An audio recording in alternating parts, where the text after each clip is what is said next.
Good day, everybody. This is Julia. Welcome to the Stitchergurl Podcast.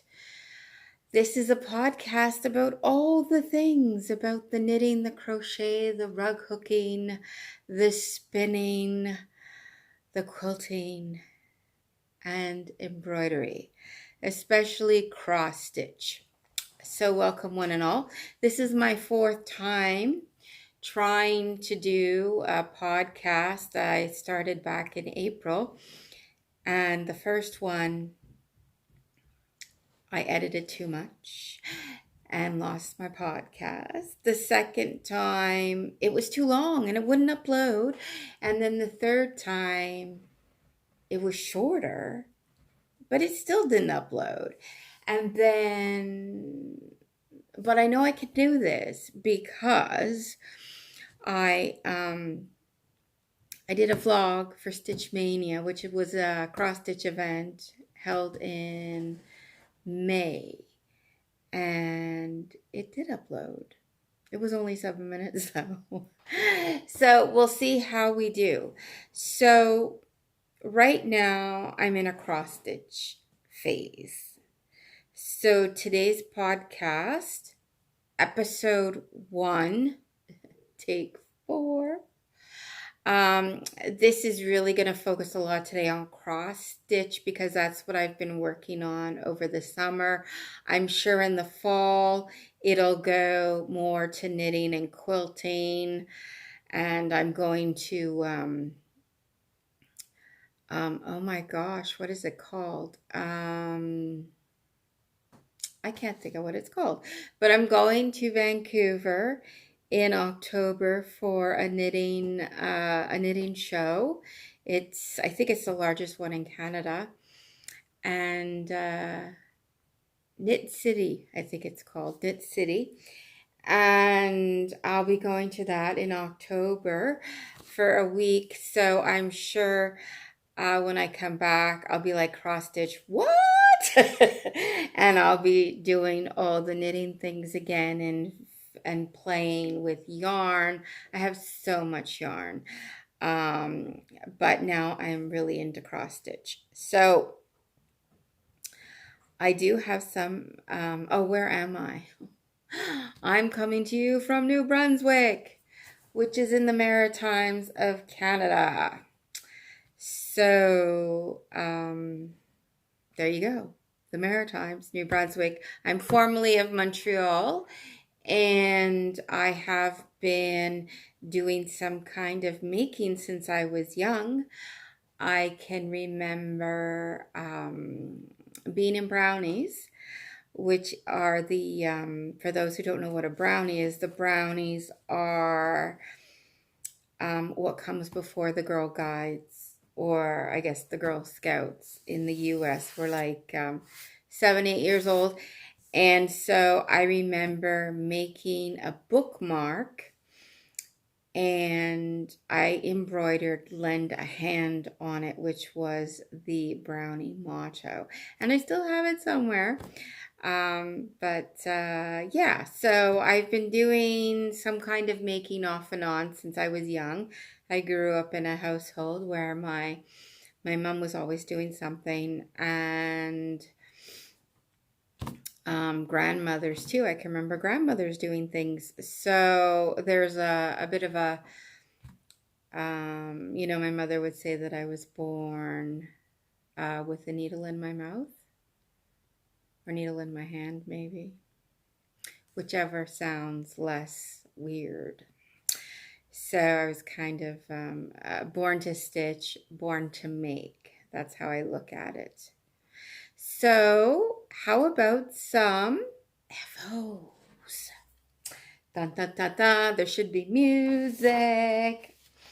Okay, so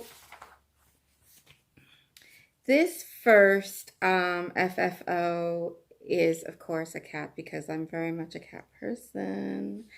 And I have 2 fur babies, Cherub and Wellington. They're rescues. And I found this pattern on Etsy. Now, because it's on Etsy, I had to be careful what I show you.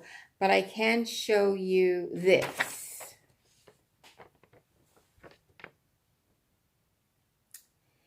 The designer is Ritacuna, Ritacuna, and you can see with this particular one, this was the printout of the finished piece. There was a color key at the bottom for all your DMC floss, and then there were two more printouts, one that had a colored chart, so you could see, match it up with your legend here. And then the other one was just a black and white chart, and that helped with the back stitching. And so this was done on a 28 count Lugana. Picture this plus, I believe it's called Meditation, and I will show you.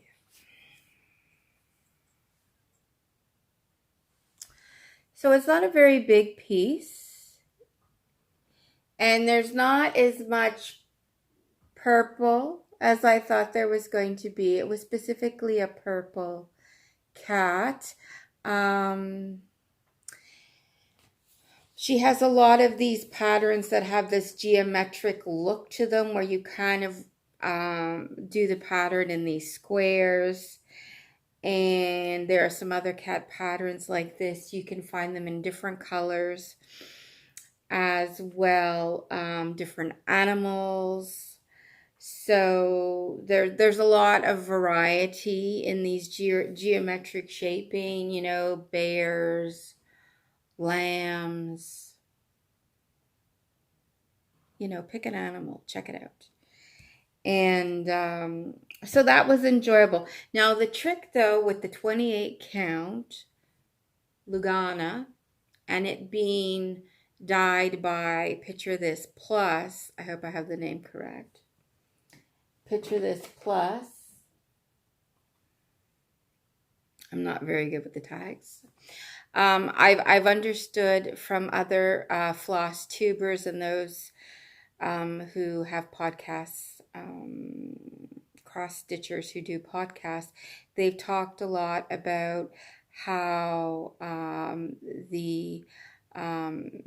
you might buy a 28 count from that's been dyed by, picture this, Plus, but actually it'll feel more like a 32 or a 36 or something. And when I was working on this, I was like, where are the holes? Where are the holes? It is supposed to be 28. Where are the holes? And yeah, the holes are like, you know, I don't know. So maybe it's more like a 36 or something. I never measured it. It is Meditation. So that is like a purple, very lilac-y colored background fabric. It's reading white on here, but there is like a mauve, pinky, purpley background to it, which was really nice. So that was one finish. Then I have a big finish here. This is a sampler. This is, I call it the Lavinia and Black sampler, made in 1853. And it almost feels like I've been working on it since 1853. I think I bought the kit maybe 7-ish years ago or so. This actual sampler is part of the collection at the Cumberland County Museum in Amherst, Nova Scotia. And I have family there. And so I was kind of drawn to the whole history of the sampler. And that one, it was a Canadian sampler. And two, it had something to do with Amherst. It had a connection to Amherst like I do. So it's done on 30 count raw linen, DMC floss. It was a kit put together by the Essamplaire, which is in Red Deer, Alberta. You may have heard of them. And so it was raw linen, 30 count raw linen, and DMC floss. And I tried to respect the design, but I have made some Julia personalizations, as I do. So I don't know how well you're going to see this, but let's see how it goes. Here we go. No, we were good. That might be good, actually. And at the bottom, you can probably see Lavinia and Black Amherst, 1853. And what I did was for her name and so forth, I changed some of the threads to make it stand out more. Her name, because it was a pale thread, as some, and this is keeping it true to how it looks, right? When they found the sampler, how the threads have faded and so forth. And another thing I did was up top here, this satin stitch row. That was supposed to be done with regular embroidery floss, but I didn't like the way it was laying, so I switched it out, and I used a number 8 pearl cotton to do that, and I think it looks really nice. So I'm very happy with that. So the next thing that has to do is be framed, so that's exciting. So those are the FOs, soon to be FFOs, maybe. So next we have works in progress. The whips. The whips. So I think a lot of you know, and I'll put all the information down below because I can't necessarily remember everything off the top of my head. But I think you've all heard about the Sally Spencer sampler by Birds of a Feather. And there was a stitch along going on in July, and I didn't have the pattern. This became somewhat of a unicorn pattern where the more and more I saw people working on it, the more and more I wanted to work on it. And of course, it's out of print, and I just went on the internet, as you do, Googled it, and I thought I had located a copy in Germany, but then they were sold out. And then I ended up finding it in Japan. Somebody had it in Japan, and it was something like an eBay, the Japan's version of eBay. Anyways, and I was able to get it that way, so that was very exciting, and it came really fast. I must have paid for super duper shipping. But with the yen and the exchange, and because this was a unicorn situation, I was happy with what I paid. And the lovely lady, I don't know about you guys, but my Japanese is a little rusty. But she sent me these 2 charms. As you can see, there's a bird and a 4-leaf clover. The bird, I guess, maybe is a swallow. Anyways, very exciting, and I want to try and put these charms on here, on this sampler, because that was really neat, and I wish I knew what she wrote on there. But now I'm using a 28 count linen. This is something I got at Michael's. It's a DMC linen. But of course, it's called even weave linen. And for me, right there off the bat, I'm like, I think that's like a misnomer. I don't know why it's called even weave. When you look at the threads are not even. So for me, it's not an even weave. And it's called tea-dyed. Tea-dyed 28 count. And so this is what I have done so far. I'm just going to hold it like this. And you can see I've come down and got one side done.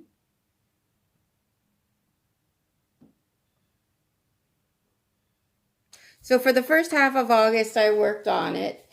It was part of my August acrostic for the 24 hours of cross stitch.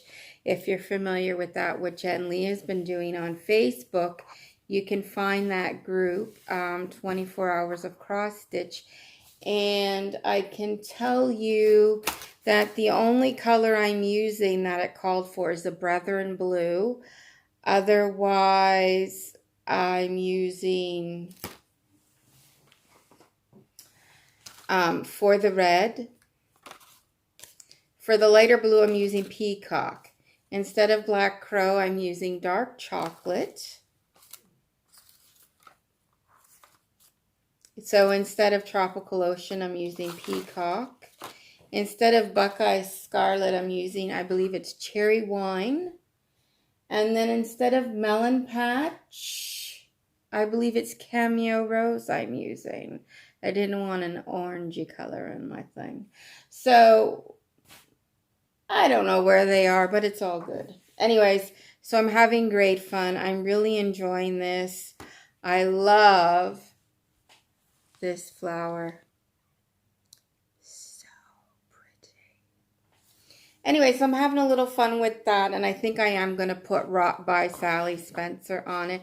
I know a lot of people have personalized that, but I like putting it there. Now, what's another work in progress is the Stitcher. This is an old chart I've had. It's old. It's old. Old as Methuselah. No, it isn't. It's a Sandra Sullivan. So it's a Homespun Elegance design. I'm sure some of you have seen this before. And it is from 1995. Good God. And, you know, like it's all, I'm not giving anything away, but there's no color chart here, people. No color chart here. So now I went to my local needlework shop in Moncton. Is called Because You Count. Lovely little shop. Very lucky to have that here in Moncton. It's awesome. And they helped me pick out a color. It's on 28 count linen, and I went with the Cafe au lait because I wasn't going to do, as you can see here, the tones of the flosses were like browns and beiges. I decided to go for a cool palette, so I've got grays and mauves instead. And as you can probably see, I'm almost done. There's a cat under the chair. I've got to do her head. And I have to fill in, there's a little verse there that goes in the middle of that square. So I'm quite happy with that. Now, because I changed the colors, I just went to the shop and they have all the, they've got Week Style Works, they've got the Gentle Arts, they've got Crescent Colors, they've got all kinds of threads there. And so I had fun picking things out. But I got this Rod and Reel by Crescent Colors. I used that one. Barn Gray.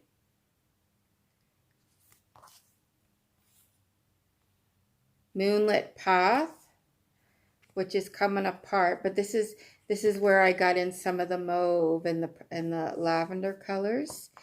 And then this was my dark color, the Weeks one. It was the Stepping Stones. That's a nice one. It's like a plummy brown burgundy kind of thing. And then we have White Lightning, which is white, and there's some gray in it. So those were the colors I've used, and I just kind of, you know, made it up as I went, depending on how I felt about things. So that one's coming along. That one should be finished very soon. It wasn't part of my August acrostic, but it is, well, it was, but I never did it. And it's part of the September acrostic. Now next, oh my God, this was my birthday start in June of this year. Part of the 50th birthday celebration. And so when I was at my local needlework shop, they had 20% off. This was it June or May when I was there? But they had, those are my cats. It's the witching hour. Nora Corbett, Mirabilia. They had 20% off those charts. And I can't remember. There was, because right now it's 20% off Halloween and fall charts there. But this one, and I've never done a Mirabilia, and when I saw this one,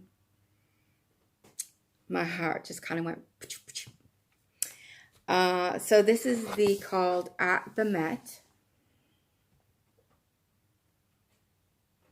I've seen a lot of people working on this on Instagram. It comes off quite regularly.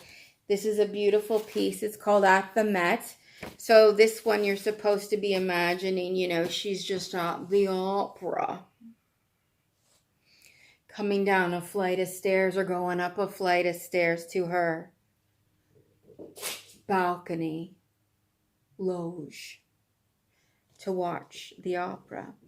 And again, these charts, you know, there's no color charts here, people. I mean, I'm not giving anything away here, but so if you're not familiar with Mirabilia, there's like 20,000 beads that have to go on here at some point.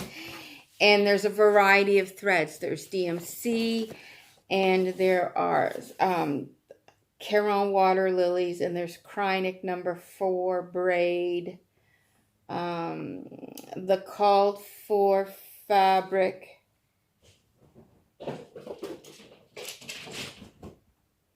The called for fabric was milk chocolate on 32, and I'm doing milk chocolate on 28. And this is where I am so far, because Julie got upset with this piece and she put it away for a while. But it's back on the September acrostic. So I'm starting. The pattern is split in half. So there's the top half of her body and the bottom half of her body. So I'm doing bottom half of the body. And let me see if I can get this. Yeah. I haven't ironed anything, and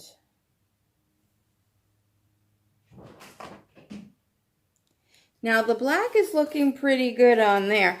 But I was getting a little annoyed at the coverage of the black. The DMC black, I'm telling you, 2 strands is not enough. And then I tried doing 3 strands, and I'm like, ooh. And then I found out about sulky, 12 weight sulky. And if you're a quilter, you've probably heard of sulky threads before. But the 12 weight is becoming more and more popular with stitches. With stitchers who stitch. Because one strand, if you will, of the 12 weight is comparable to 2 strands of DMC floss. And you know how I found this out? This is my big shout out here. I'm going to do one shout out today because I could just be doing shout outs for days. There's so many great floss tubers and cross stitchers out there who do these wonderful podcasts. That one, they're not only entertaining, but you learn a lot. And that's great because I haven't been doing cross stitch or embroidery for some time, and things have changed a bit in the last, say, even 5 years since I was doing it. And there is definitely a bit of a resurgence. There's definitely a very strong community, and a lot of goodwill and love and passion for your hobbies and your interests. So Shirl, whose podcast is Tranquil Stitches, she has been spearheading these collaborations with other floss tubers. Floss tubers are what they call podcasters who focus on cross stitch because of embroidery floss. If you follow me, the rug hookers might need a little explanation. I don't know. Maybe the spinners need to know and the quilters. But anyways, they specifically call their podcast FlossTube. And Shirl at Tranquil Stitches has done these spearheaded 3 collaborations, as I said. One was focusing on designers, because as you know, some designers come in and out of fashion. And so this one was focusing on designers that maybe we don't hear very much about nowadays. So that was fantastic. Then there was one on embroidery floss. And then the most recent one was on fabrics. So Tranquil Stitches, Shirl, West Virginia girl. Okay, so that's my big shout out to Shirl. Now, when I was watching the collaborations on the different embroidery flosses, this is how I learned about the sulky, the 12 weight sulky for cross stitching. There was a lady who uses it, and so I found this out, and she talked, was it her? It might have been the lady who was talking about anchor threads, because you know, I think for the longest time we've had either DMC available to us or anchor floss, right? And anchor, I think, is related to the Coats company, and so that's British, and DMC is French. And so historically speaking, those have been our options for embroidery floss, but nowadays, really, there are so many dyers out there with home-based businesses. There's so many options out there for floss. And even now, the thread gatherer, they've been around for a long time, Weeks Divers. Well, anyways, I think the lady was talking about anchor threads, and she said the anchor black gives better coverage than the DMC black. Then I watched this video about the sulky and the 12 weight, and how the coverage of one length, one strand, one length of thread of the 12 weight sulky is more or less the equivalent to 2 strands of the DMC black, and you get the better coverage. And I'm like, I have to try that. So now it's not necessarily something a needlework store is going to have, but the quilt shop had it. So the quilt shop in Moncton here, the fabric covered, lovely place, great customer service. It is like you walk in and basically you're like, hallelujah. And it's just such a bright and happy place. I loved it. Anyways, they had one spool left of the 12 weight sulky, so I brought it home and I practiced a little bit, and I think it's going to give me better coverage on my At the Met girl, who I also call Lady Mary Crawley, because you know the new Downton Abbey's coming out, the new Downton Abbey movie's coming out, and hello, this is freaking Mary Crawley. Okay, so that's fun. So that's back on the September acrostic. And what else is on the September acrostic? Well, oh my Lord. I found this piece of 32 count Belfast linen at Zweigart. And I noticed how everybody's talking about dyeing with coffee and tea and everything. So this was an antique ivory. And it was one of these pre-cut packaged linens, So it's a little bigger than a fat quarter. So that's what I did yesterday was I coffee tea dyed this, and I'm going to hold this up so you can see how it came out. You know, I used the, yeah, that's pretty good, I think. The,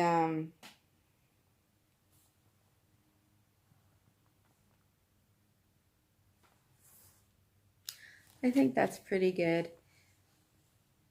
And see, I started to do some embroidery here to see what it's like.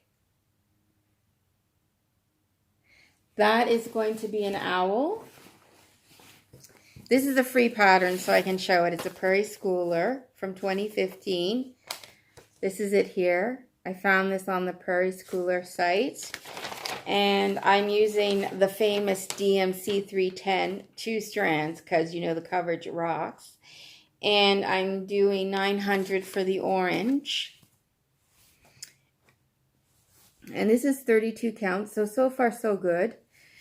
And this is going to be like a little Halloween ornament. But I'm quite happy with how this turned out. This is the Priscilla and Chelsea, the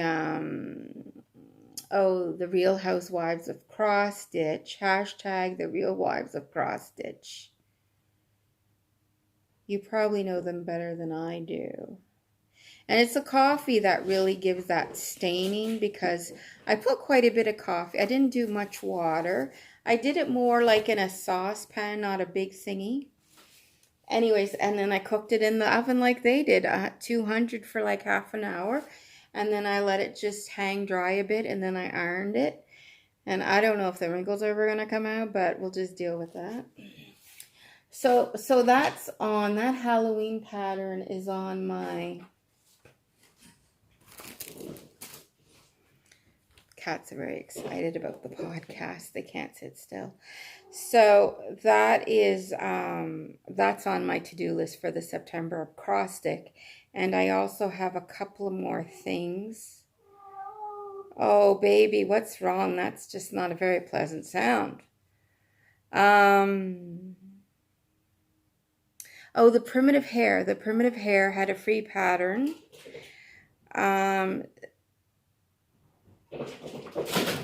Samhain. You know that lovely Celtic word? Samhain, but you never pronounce it like that. It's Samhain. Anyway, so I'll put a picture in here somewheres, and I'll put the link down below, but it is a free pattern. And it's basically, that's another reason why I dyed this.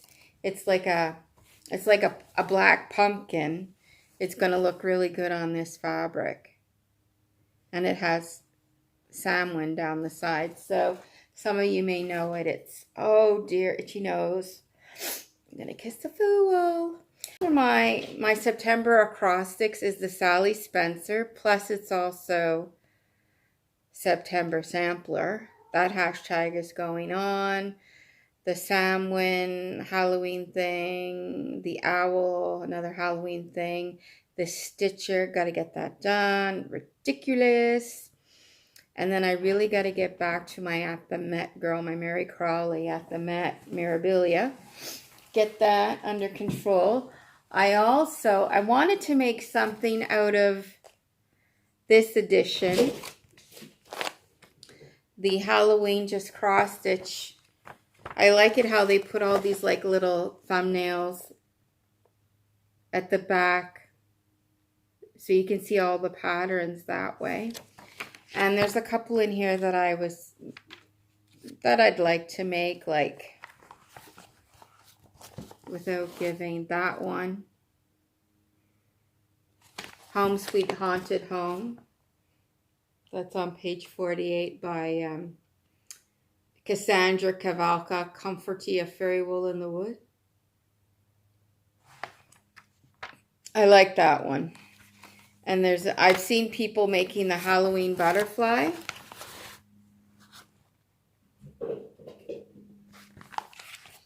That one's by Oliesa Novazilova. Yeah. And So yeah, so there's some great patterns in here too, if you're looking for Halloween ideas. And I think there is, oh, I was going to show you. I started a thread club with Traditional Stitchers, which is in Calgary, Alberta. And I put them on the table. Oh dear, oh dear, oh dear. Here they go. And the first bunch came, I think a couple of weeks ago now, but Simply Shaker, the Schoolyard.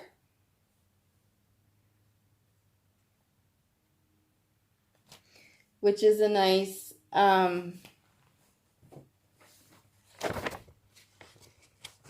green color. Then Currant. That one is really nice. Not getting accurate colors here. Porcelain. This is like a light pink. Deep Sea. This is a blue color. Blue Jay. Very much like a blue jay bird.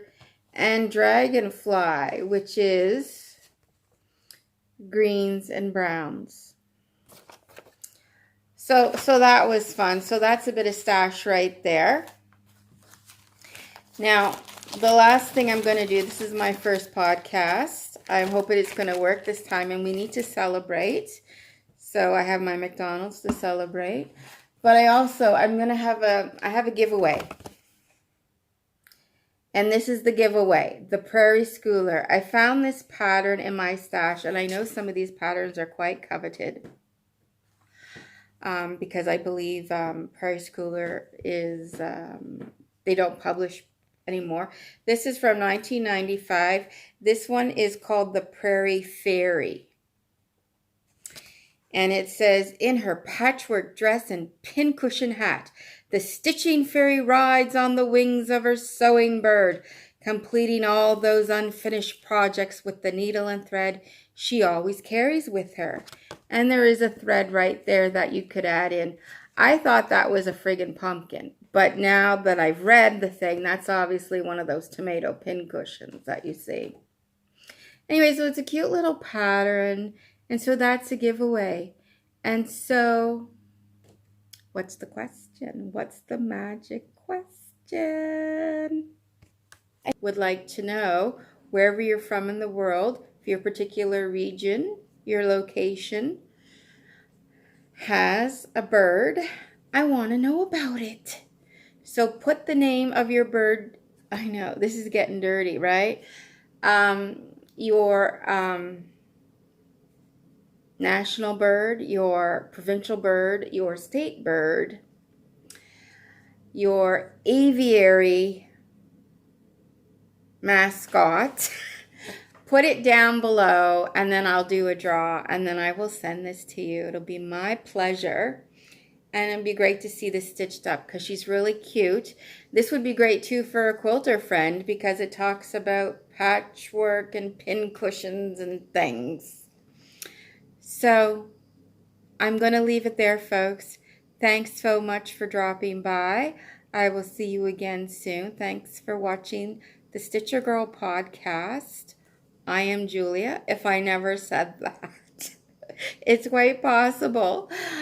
Thanks for watching the Stitchergurl Podcast. And please, please click subscribe and do a like.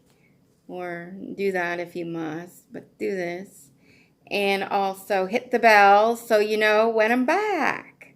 So thanks so much. This has been fun. And cross your fingers it's going to upload this time. Thanks.